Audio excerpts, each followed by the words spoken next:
तो हेलो दोस्तों, good morning. मैं आशा करता हूँ कि आप लोग ठीक होंगे। तो चलिए बिना किसी देरी का हम लोग कहानी को आगे बढ़ाते हैं। तो आगे यह होता है कि यह सुनकर नाइन ने तुरंत ही जुलाहे की पत्नी के बंधन खोल दिए। इस पर जुलाहे की पत्नी नाइन से कहने लगी, यदि जुलाहे ने जागकर मुझे यहाँ ना देखा तो वह मुझे मार डालेगा। यह सुनकर नाइन बोली, तुम अपनी जगह पर मुझे बांधकर चली जाओ। अंधेरे में वह शराबी मुझे पहचान कैसे सकेगा।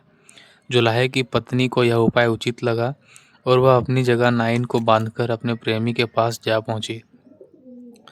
कुछ देर बाद जुलाहे की आंख खुल गई और वह अपनी पत्नी की पिटाई करने के लिए पछताते हुए बोला, अरे यदि तू भविष्य में गलत मार्ग पर ना चलने का मुझे विश्वास दिलाए तो मैं तुझे आज आज़ाद कर सकता हूँ। नाइन ने जब यह सुना तो उसने सोचा कि अगर मैं अपना मुंह खोलती हूँ तो मेरा आवाज़ से जुलाहे को पता चल जाएगा, इसलिए वह चुप ही रही। पत्नी की चुप्पी को वो उसका क्रोध समझकर जुलाहा अपनी बात को दोहराता रहा, पर उत्तर न मिलने पर उसने हाथ में छुरी लेकर नाइन की नाक पर वार कर दिया और फिर बोला, अब मैं तुझे कभी नहीं मनाऊंगा। यह कहकर वह चारपाई पर जा पड़ा और पड़ते ही सो गया। धन के नष्ट हो जाने से चिंतित तथा भूख से व्याकुल देवदत्त सो नहीं सका। वह इन दोनों स्त्रियों के चरित्र को देखता रहा। उसने देखा कि अपनी प्रेमी के साथ रति भोग करके जुलाहे की पत्नी लौट आई और उसने नाइन से पूछा, कहो सब ठीक तो है, जुलाहा जागा तो नहीं। नाइन ने रोते हुए अपनी नाक दिखाकर उसे सारी बात बताई और बोली, अब तू मुझे फौरन इस बंधन से मुक्त कर दे ताकि किसी को मेरी असलियत का पता न चल सके। जुलाहे की पत्नी ने नाइन के बंधन खोलकर उसे रिहा कर दिया और नाइन अपने घर चली गई। इस बीच जुलाहा भी जाग उठा और क्रोधित स्वर में बोला, नीच, अब क्या कहती है? क्या इस बार अपने कान भी कटवाने हैं? इस पर जुलाहे की पत्नी ने अपने पति को धमकाते हुए कहा, मुझ सती पर झूठा आरोप लगाते हुए क्या तुझे शर्म नहीं आती? अरे मुझ जैसी पतिव्रता का अंग भंग कर सके इतना दम किसमें है? क्या तू नहीं जानता कि सती स्त्रियों की रक्षा स्वयं दिक्पाल किया करते हैं? सूर्य, चंद्र, वायु, अग्नि, जल, पृथ्वी, स्वर्ग, हृदय, यम, धर्म, दिन रात और प्रातः स्वयं साय के संधि काल मनुष्य द्वारा किए जाने वाले सभी अच्छे बुरे कर्मों के साथ ही होते हैं। यदि मैं अपने मन, वचन और कर्म से सती हूँ और स्वप्न में भी परपुरुष का चिंतन नहीं किया हो तो मेरी नाक पर तुम्हारे वार का निशान तक भी नहीं मिलेगा। यदि मेरे मन में दूसरे पुरुष के प्रति जरा सा लगाव हो तो मुझे ईश्वर भस्म कर दे। फिर वह जुलाहे की पत्नी बोली, हे दुष्ट आत्मा, देख मेरे अस्तित्व के प्रभाव से फिर वैसी ही नाक हो गई है। पत्नी के यह कहते ही जुलाहे ने मशाल की रोशनी से अपनी पत्नी की नाक को साबुत और रक्त विहीन देखा तो उस पर मिथ्या संदेह करने के लिए अपने आप को कोसने लगा और उसे बंधन मुक्त करके उसकी मनोहार करने लगा। इस सारे खेल को देखकर विस्मित हुआ देवदत्त अपने आप से कहने लगा कि स्त्रियां तो सचमुच विचित्र होती हैं। वे संबर, नमूची, बलि और कुंभनीस जैसे मायावी दैत्यों की माया से परिचित ही नहीं, अपितु उनकी गुरु हैं। इसलिए स्त्रियों को माया को आरंभ करने वाली ही समझना चाहिए।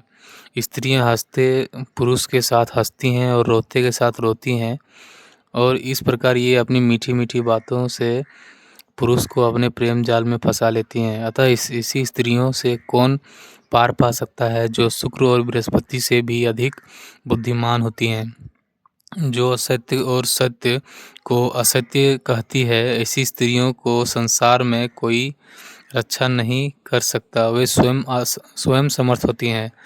शास्त्रकारों ने ठीक ही कहा है कि स्त्रियों से न अधिक लगाव रखना चाहिए और न उनकी शक्ति को अधिक बढ़ने देना चाहिए, क्योंकि शक्ति प्राप्त कर ये अपने ऊपर आसक्त पुरुष को उड़ने में असमर्थ पक्षी जैसे बनाकर रख लेती है। मधुर वचन बोलती हुई स्त्रियां चित्त से तीखा प्रहार करती है, लेकिन इनके वचनों में मधु और हृदय में हलाहल विष भरा हो रहता है। इसलिए स्त्रियों के अधरों का चुंबन और इनके मांसल अंगों का मर्दन किया जाता है। जिस प्रकार शहद के लोभी भंवर कमल के चारों ओर मंडराते रहते हैं, उसी प्रकार विषय भोग के इच्छुक व्यक्ति सुंदरियों के चारों ओर चक्कर काटते रहते हैं। समझ में नहीं आता कि स्त्रियों के दोष को पुरुष गुण कैसे मान लेता है।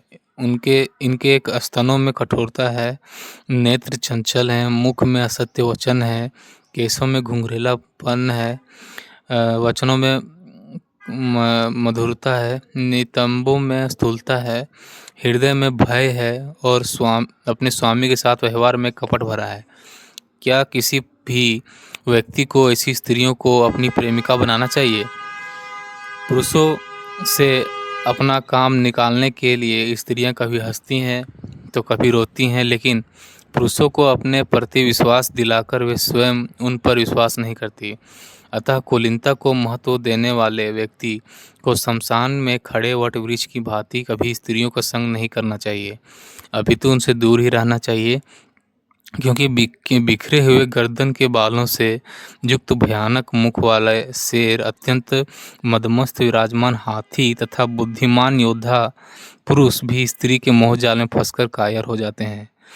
स्त्रियां पुरुषों के साथ तभी तक प्रिय व्यवहार करती हैं जब तक उन्हें अपने प्रति आसक्त नहीं बना लेती।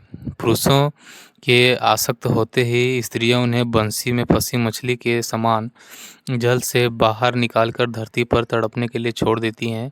इतना ही नहीं, सागर की तरंगों के समान चंचल स्वभाव वाली संध्याकालीन मेघ रेखा के समान कुछ क्षण के लिए अनुराग दिखाने वाली स्त्रियां अपनी काम पिशासा शांत करके निर्धन पुरुष को का निचोड़ गए महावर के समान त्याग कर देती हैं।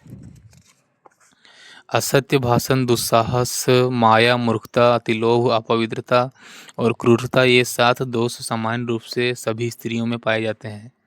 स्त्रियां अपनी प्रसन्नता के लिए पुरुषों को सम्मोहित, मस्त, प्रसन्न, वंचित व प्रताड़ित कर उनमें रमन भी करती हैं और उन्हें विषादग्रस्त भी करती रहती हैं। पुरुषों के हृदय में प्रवेश कर कुटिल नयनों वाली स्त्रियां पुरुषों के मनमाने ढंग से नाचाती रहती हैं। अतः इस प्रकार की स्त्रियों को किसने बनाया है, जिनका हृदय विषयुक्त और बाहर से बहुत मनोहरी होती है। इस प्रकार सोचते सोचते देवदत्त ने जाकर ही सारी रात काट दी। इधर नाक पर लगे घाव के साथ घर नाइन घाव को छिपाने का उपाय सोचने लगी।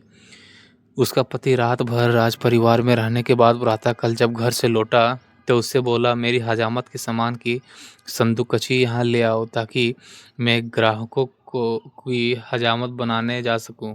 गृह कार्य में व्यस्तता के कारण नाइन ने संदूकची की अपेक्षा केवल उसकी ओर फेंक दिया। इस पर नाई बोला, मैंने संदूकची मांगी है, उस तरह नहीं। इस पर नाई ने कोई उत्तर नहीं दिया। तब क्रोध में आकर नाई ने उस तरह भीतर फेंक दिया। बस नाइन का नाक कट जाने का शोर मचाती हुई घर से बाहर निकल आई। उसका चिल्लाना सुनकर किसी पड़ोसी ने आरक्षकों को सूचित कर दिया। नाइन ने आरक्षकों के आगे अपने पति से बचाने की गुहार लगाई और बिना अपराध के पति पर अपनी नाक काटने का आरोप लगा दिया। आरक्षकों ने नाई से इसका कारण पूछा, क्या इसका किसी अन्य पुरुष से संबंध है? क्या इसने तुम्हारे साथ विश्वासघात किया था? क्या इसने कोई धोखा किया था? क्या इसके किस अपराध के लिए तुमने इसकी नाक काटी है? नाई बेचारा कुछ भी उत्तर ना दे सका और उसकी चुप्पी को उसका अपराध मानकर आरक्षकों ने उसे बंदी बना लिया। कहा भी है कि किसी पाप अथवा कोई गलत काम हो जाने पर दुखी व्यक्ति की आवाज़ और उसका चेहरा बदल जाता है। उसके नेत्रों में डर समा जाता है और उसका तेज नष्ट हो जाता है। अपराधी व्यक्ति के पैर लड़खड़ाने लगते हैं, उसका चेहरा उतर जाता है, उसके माथे पर पसीना आ जाता है, उसके मुंह से अनाप-शनाप कुछ भी निकलने लगता है। अपराधी व्यक्ति किसी से आँख भी नहीं मिला पाता। इन्हीं लक्षणों से अपराधी की पहचान हो जाती है। दूसरी ओर निरपराधी के बारे में कहा गया है कि ये सब पुरुष प्रसन्न मुख वाला, स्पष्ट बोलने वाला, धैर्यपूर्वक सभा में के बीच में धड़ल्ले से बोलता है। आरक्षकों की ने उसकी चुप्पी और चेहरे के हाव-भाव देखकर उसे अपराधी मान लिया और उसे दंड देने का निश्चय कर लिया। इसी बीच देवदत्त वहां पहुंच गया। निर्दोष नाई को संकट में पड़ा देख देवदत्त ने वहां खड़े सभी लोगों और आरक्षकों को बीत रात आंखों देखी सारी घटना सुनाई। तो वह सब विस्मय को प्राप्त होकर नाई को छोड़कर कहने लगे कि ब्राह्मण, बालक, स्त्री, तपस्वी तथा रोगी व्यक्ति द्वारा भरी अपराध किए जाने पर भी इनका वध नहीं करना चाहिए, किंतु कुकर्म के दंड स्वरूप इन के किसी अंग को भंग कर देना चाहिए। भगवान ने इसके नकटा होने के जाने के रूप में इसे दंड दे दिया है, किंतु इसके अपराध की गंभीरता को देखते हुए इसके कान भी काट देने चाहिए। तो दोस्तों, आज के लिए बस इतना ही। अगला कहानी हम लोग कल जानेंगे कि आगे क्या होता है। तो ठीक है, आप लोग हंसते रहिए, खुश रहिए, मस्त रहिए। धन्यवाद।